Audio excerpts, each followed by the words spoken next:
Last week, we met with Dr. and Mrs. Willke to hear firsthand how the pro-life movement took shape in America and beyond. This week, we'll continue the history of the pro-life movement through the eyes of the Willkes, along with Joe Scheidler, the founder of Pro-Life Action League. Each has a long history and a unique way of approaching the pro-life message. All have a passion for giving a voice to the preborn.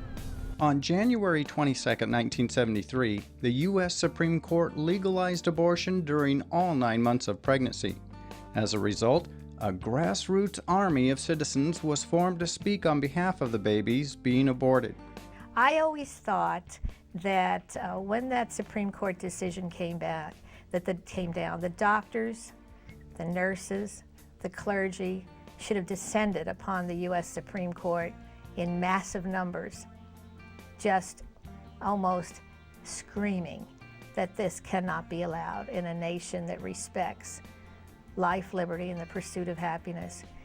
But I guess I'm a dreamer. At the time of Roe v. Wade, an obstetrician by the name of Jack Willke stood out as one doctor who realized the long-term effect of abortion on America. However, his decision to enter into the pro-life movement didn't come as a conscious endeavor. Back in 1970, we went to California. We were speaking at a marriage counselors meeting, state marriage counselors meeting, met an old friend. It was Reverend Paul Marks, and he said, what are you doing on the abortion issue? And we said, oh, Paul, we don't have time to even think about that. We're doing all we can do now. He said, it's the thing you have to think about or we'll lose the whole family. You've got to get involved. He said, look, Jack's an obstetrician. He knows all about this stuff. You were a professor of nursing. You know all about this stuff. You're polished lecturers now. You've authors. You got to get involved. I looked at him and I said, Paul, if we start talking on abortion, it'll swallow us up. And did it ever. Dr. Willke, along with his wife Barbara, eventually became so involved in the efforts against abortion, they have been referred to as the father and mother of the pro-life movement. Both had a strong state, federal, and international presence on the issue of abortion. Dr. Willke is commuting back and forth to Washington, D.C. And you have your own irons in the fire on the home front. Yes. Tell me a little bit about your work with Cincinnati Right to Life. Well, as everything, you start real slow. You're just going to help a little, but it kind of mushroomed, and it needed a chairman, and it needed an executive director. And so I figured kids were in school, so during the school hours I would do that. And in addition, then I'd travel with Jack and speak and so on. And so I became executive director and developed all kinds of things. But it never could have been done if we hadn't hit people with tremendous talents. She was the main source of pro-life billboards in the United States for many years. Oh, yeah. And that distributed pro-life billboards all over the country. And more and more, anything we touched, we just tended to originate. Yeah, we tried to share it with everybody. One individual who found the Willke's educational material to be very helpful was the National Director of Pro-Life Action League, Joe Scheidler. What resources that the Willkes have produced are the ones that you've used the most? Well, we've used, like I said, the slides, and the handbook on abortion, of course, is the Bible. Everybody reads that. And we have a lot of them.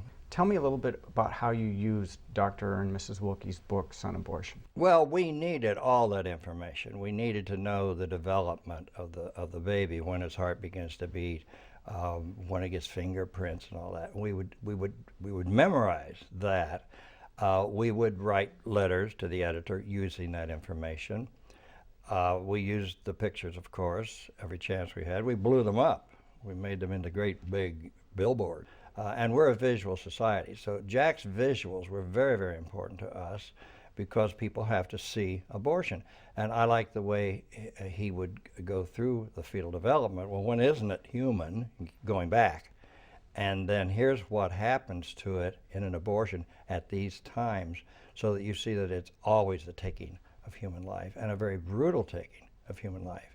When we return, But it turned out that we were the only pro-life organization in the entire United Nations.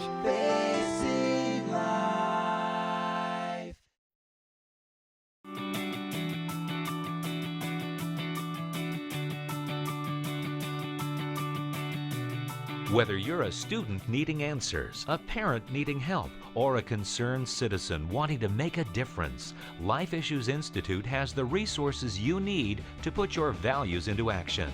Life Issues Institute is an international educational organization committed to protecting innocent human life. Life Issues Institute knows what it takes. That's why millions throughout the world turn here for help. Life Issues Institute has authored more pro-life publications than any other entity in the world, and its materials are printed in over 30 languages. Radio broadcasts, newsletters, and a website filled to the brim with the answers you're looking for are just a click away. Go to facinglife.tv and click on the link to Life Issues Institute to find out more about how you can change the heart of a nation.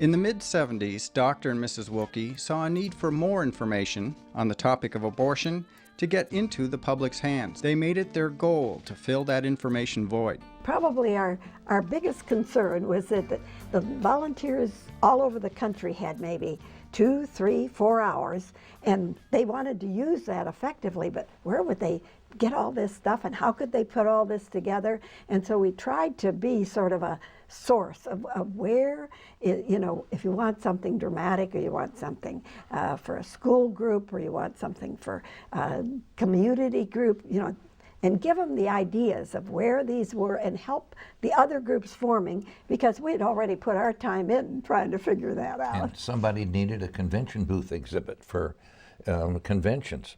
So we took 4 pictures of developing babies, 4 pictures of dead babies, little print in the middle, and talked about them on the sides. And then we laminated these pictures. They were each about that big. Put them in a box, set up a little stand in front of them, and mounted a handbook on abortion on it.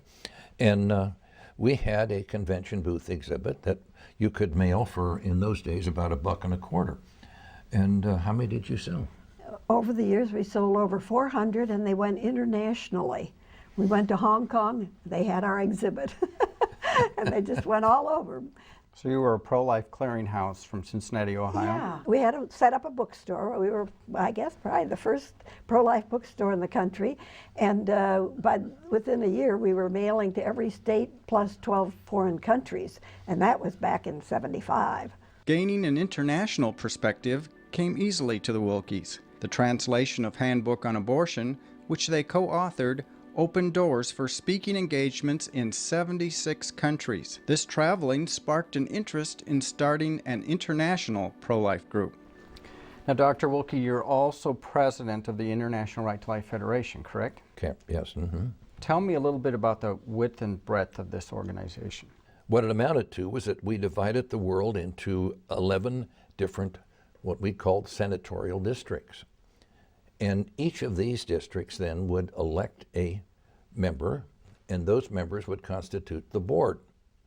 So we had Canada, U.S., South America, down under the Australia, lower Pacific Rim, Philippines and so forth, upper Pacific Rim, Japan, Korea, one in Africa, England, Western Europe, Eastern Europe, and I think that's all of them. Anyway, Central America. And so then we put this thing together. During those years, this gentleman from Ireland, Bill Sherwin, who we elected as sort of our office manager, he went to Strasbourg in France for a meeting of the United Nations.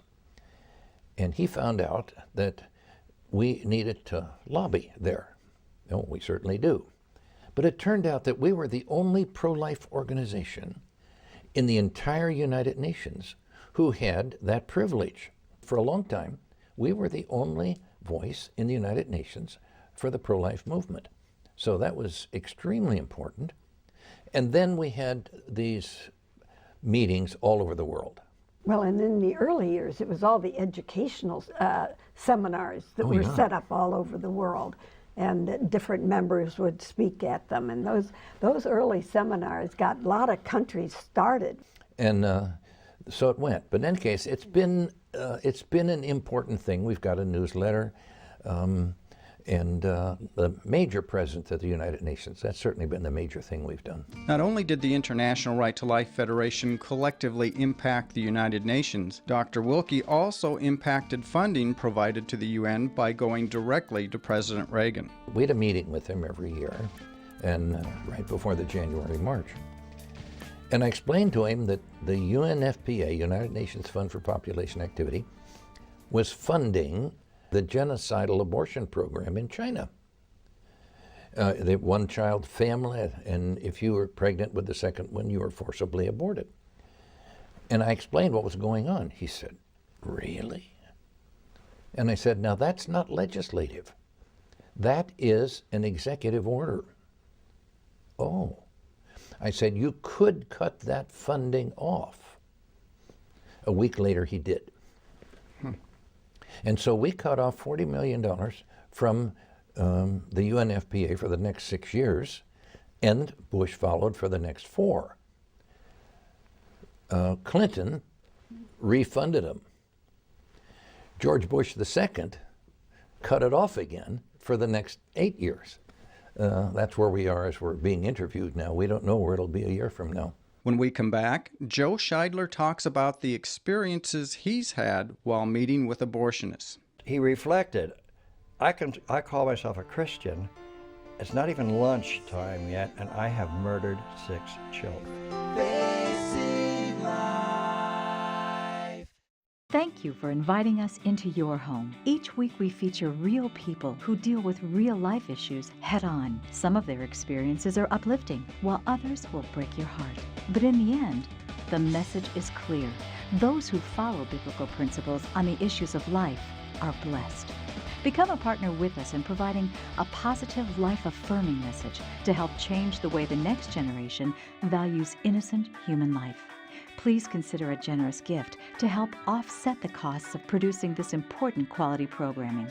You can donate on our secure website at facinglife.tv or by calling the phone number on your screen during normal business hours. Together, we can make a real difference for life.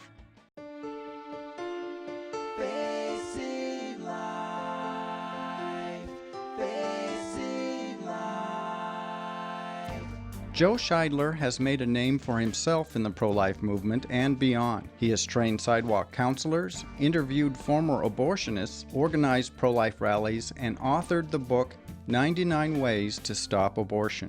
What would you say the main goal is of Pro-Life Action League? It's basically education. That's why we go out with the signs. That's one reason we're at the abortion clinics. That's why we meet with people. We try to get in the media if we can. Most people, when they really know the facts, are not inherently or intrinsically pro-abortion. I find it fascinating that you would go out to lunch with an abortionist. Tell me a little bit in detail how they reacted to your message.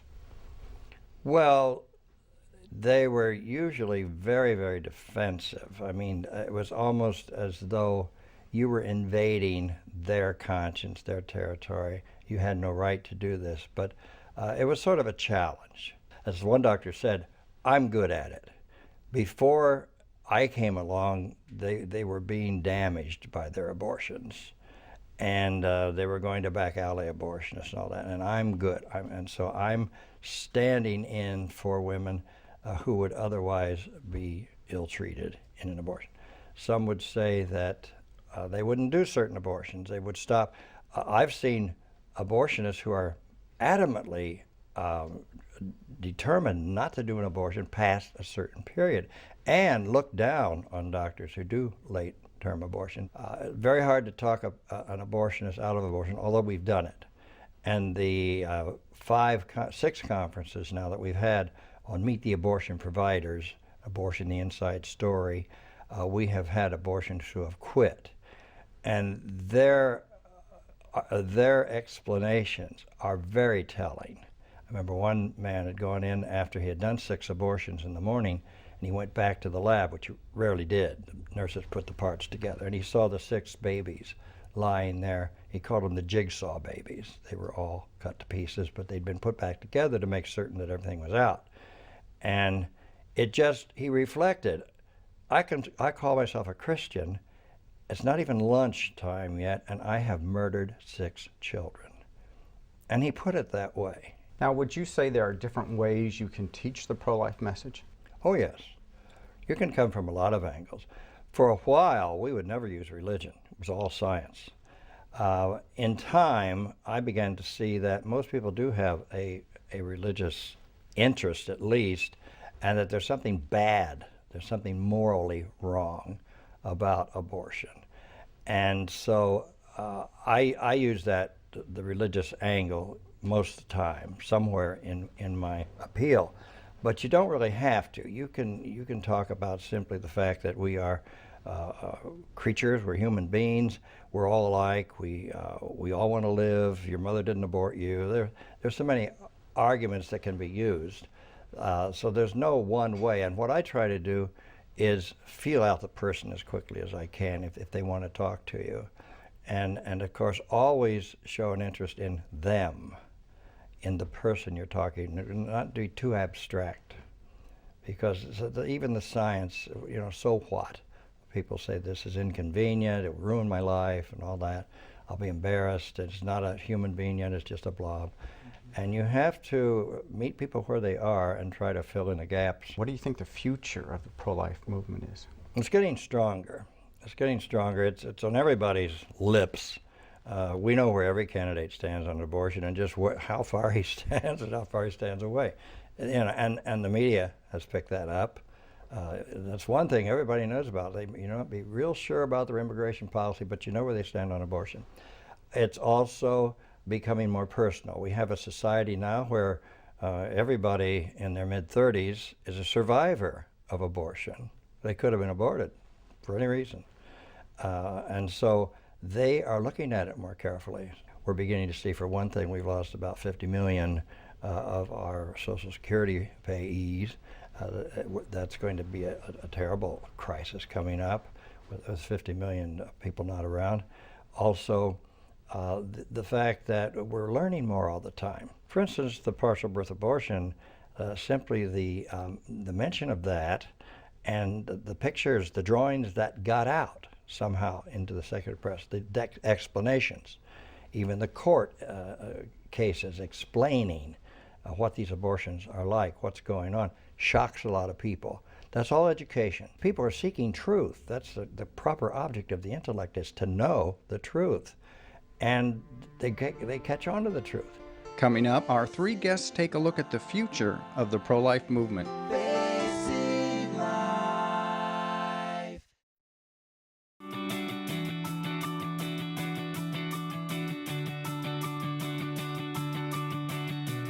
Whether you're a student needing answers, a parent needing help, or a concerned citizen wanting to make a difference, Life Issues Institute has the resources you need to put your values into action. Life Issues Institute is an international educational organization committed to protecting innocent human life. Life Issues Institute knows what it takes. That's why millions throughout the world turn here for help. Life Issues Institute has authored more pro-life publications than any other entity in the world, and its materials are printed in over 30 languages. Radio broadcasts, newsletters, and a website filled to the brim with the answers you're looking for are just a click away. Go to facinglife.tv and click on the link to Life Issues Institute to find out more about how you can change the heart of a nation.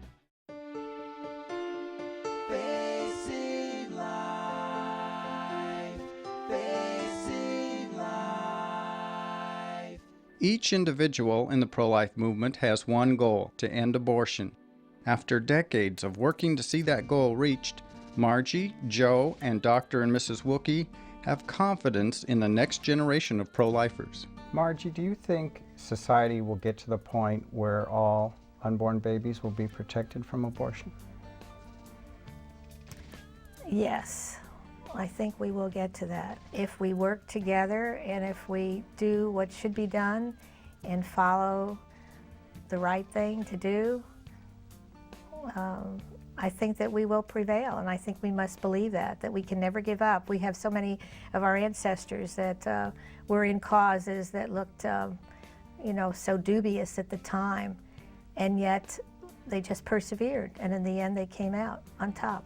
To those people who have been in the movement for many years, like you and I have, and the Willkes and Margie Montgomery and others, what would you say to them to encourage them to keep up the fight?